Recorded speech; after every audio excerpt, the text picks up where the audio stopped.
Bonjour à toutes et bonjour à tous. Bien sûr, comme je vous ai promis, cette chaîne de YouTube est créée pour parler de tout ce qui est enseignement, pédagogie et didactique. Donc, comme vous la voyez ici sur les tableaux, donc notre séance sera consacrée à la pédagogie et la didactique. Mais avant d'entamer, j'aimerais bien vous expliquer ce que c'est que l'enseignement et comment on peut enseigner et pour qui enseigner et pourquoi enseigner. Donc, si vous cherchez dans le dictionnaire, vous allez trouver un synonyme qui précise la notion de l'enseignement, c'est l'instruction. Donc, automatiquement, enseigner, c'est instruire. Et qui dit l'instruction, bien sûr, il faut citer deux intervenants à ce niveau-là. Ce sont les enseignants et les apprenants. Mais avant de les citer, nous avons ou bien deux autres intervenants qui gèrent globalement la société dans laquelle nous sommes en train de vivre.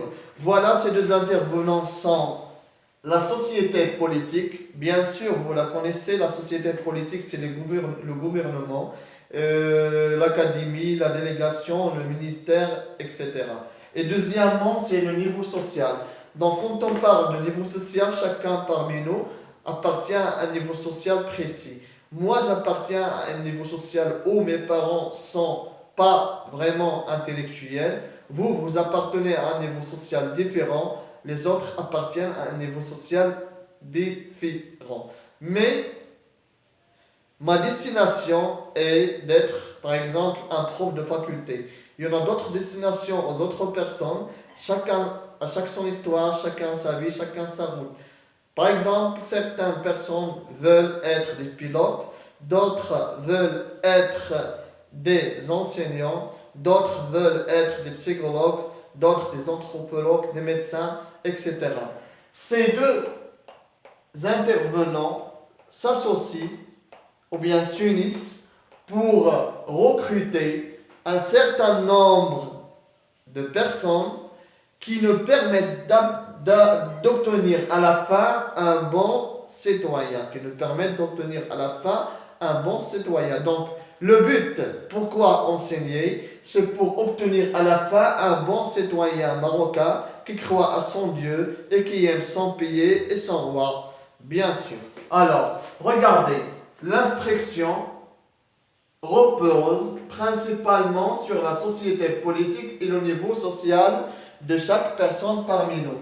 Donc, ces deux-là recrutent, j'ai dit, des enseignants afin d'appliquer une action sur une génération qui est non mûre. Cette génération qui est non mûre n'est autre que les apprenants, les enfants. Ils ne sont pas encore mûrs pour leur vie sociale. Donc, selon les autres, ce sont que des enfants. Il faut leur intégrer un certain nombre de connaissances et de savoir, de savoir-être et de savoir-faire pour devenir de plus en plus mûrs. Donc, les enseignants qui sont la génération mûre, et quand je cite la génération mûre, c'est la génération intellectuelle, parce que les gens qui n'ont pas de diplôme, qui n'ont pas de formation, ne peuvent pas instruire pour obtenir en fin de compte un bon citoyen.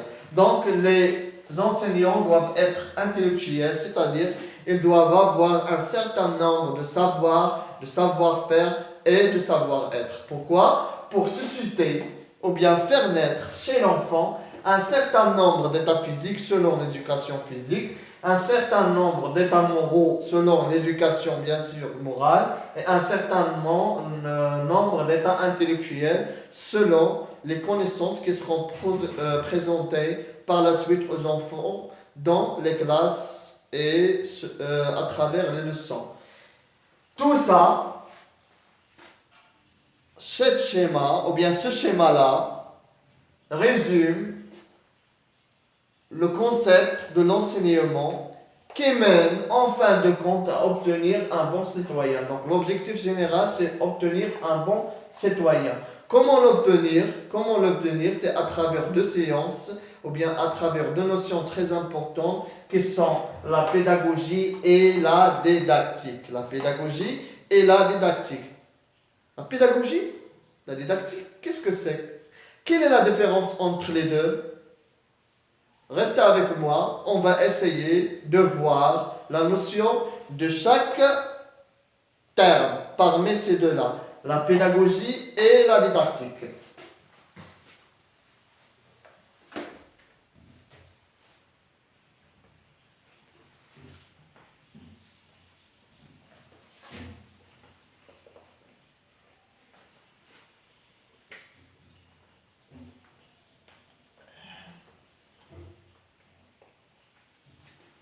Donc voilà, je vais partager le tableau sur deux pour parler d'une part de la pédagogie et d'autre part de la didactique. Alors, je commence par la didactique. La didactique.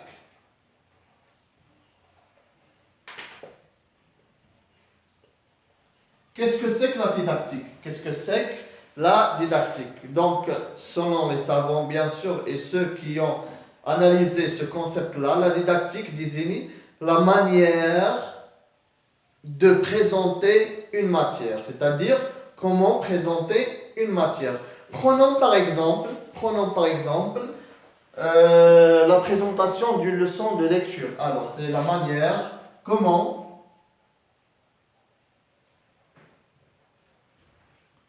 présenter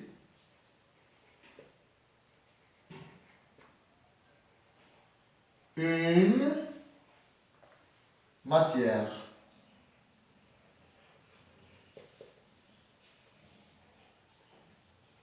C'est comment présenter une matière. Alors, prenons par exemple la lecture.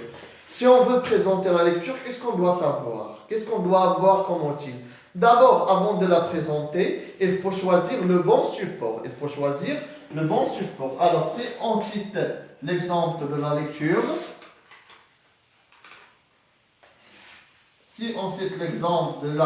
lecture, pour la présenter, on doit avoir d'abord le support.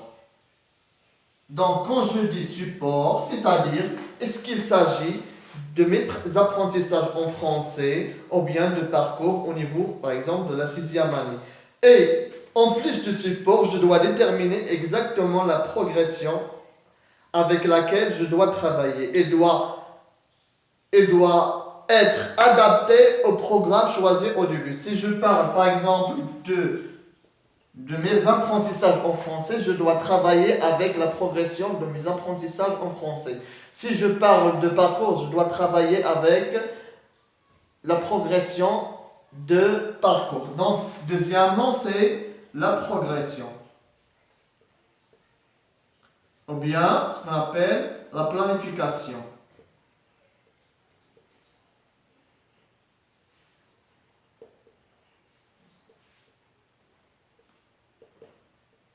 Voilà. Cette planification, comme vous le savez, il y a la planification à court terme, à moyen terme et à long terme.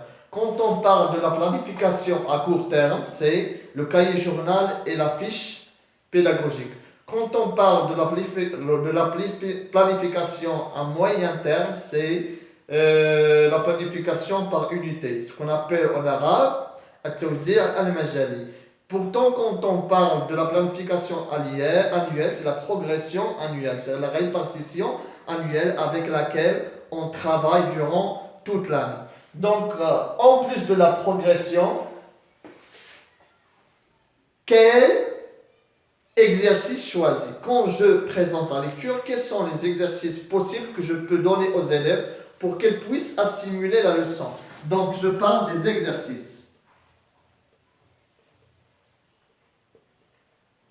Voilà. Alors, par exemple, quand je présente une leçon de lecture, est-ce que je dois leur poser des questions de langue? Bien sûr que non. Est-ce que je dois leur poser des questions de la production écrite? Bien sûr que non. Donc, qu'est-ce que je dois leur proposer comme exercice? C'est un exercice de compréhension. Au niveau de la lecture, je dois choisir un exercice de compréhension comme étant un mode de savoir est-ce que les élèves ont assimilé la leçon, c'est-à-dire est-ce qu'ils ont compris la leçon ou non. En plus de l'exercice, je passe à l'évaluation. Alors, évaluation. Pour l'évaluation, bien sûr, quelle évaluation doit-on choisir pour une leçon de lecture? C'est comme l'exercice, c'est à peu près la même chose. On peut bien sûr leur donner un texte support et sur le thème du texte, on doit leur poser des questions. Par exemple, quelle est la référence plutôt, la nature ou bien le type du texte, quels sont les personnages, le lieu, etc. Ça, c'est pour bien sûr la didactique. Tout ça, ça renvoie à ce qu'on appelle la transposition didactique. Alors, regardez, la manière d'enseigner ou bien de présenter une matière, c'est ce qu'on appelle en général la transposition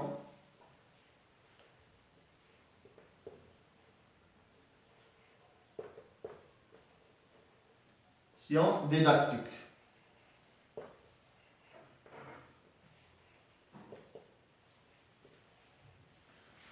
Qu'est-ce que c'est que la transposition didactique? Qu'est-ce que c'est? Je vais essayer de l'expliquer clairement.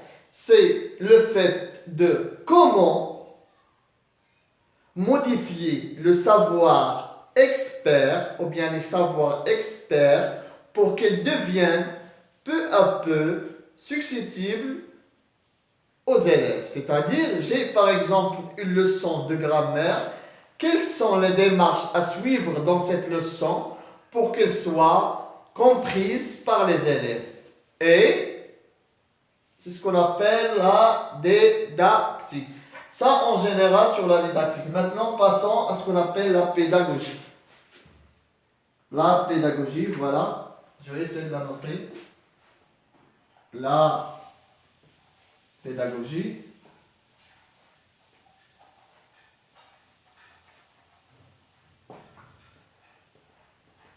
Alors, pour la pédagogie, ça renvoie exactement à la relation entre, c'est la relation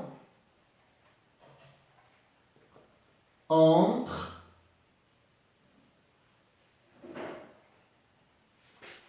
l'élève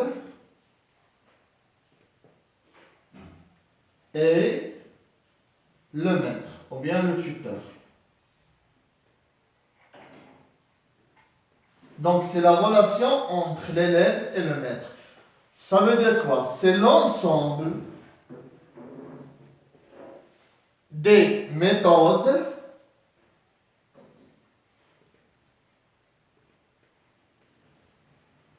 principes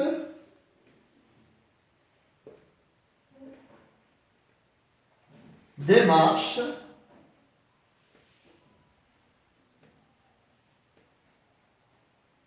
techniques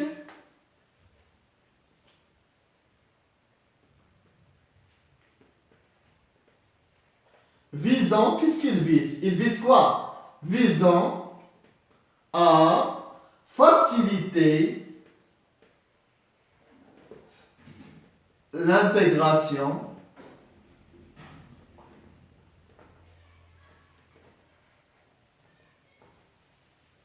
de la connaissance.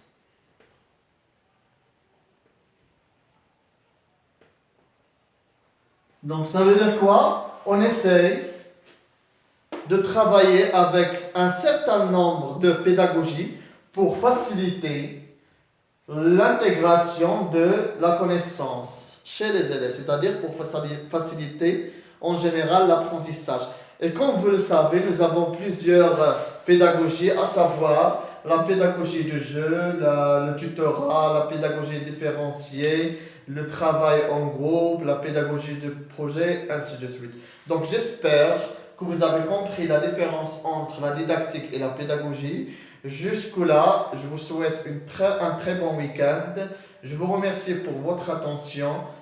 C'était tout pour aujourd'hui. Et donc la semaine prochaine, bien sûr, nous aurons rendez-vous pour expliquer d'une manière détaillée la pédagogie et la didactique. Je commencerai par un premier chapitre autour de la pédagogie, Inch'Allah, bihamdillah. Donc je vous laisse en beauté, espérant qu'on se retrouve en bonne santé. Au revoir.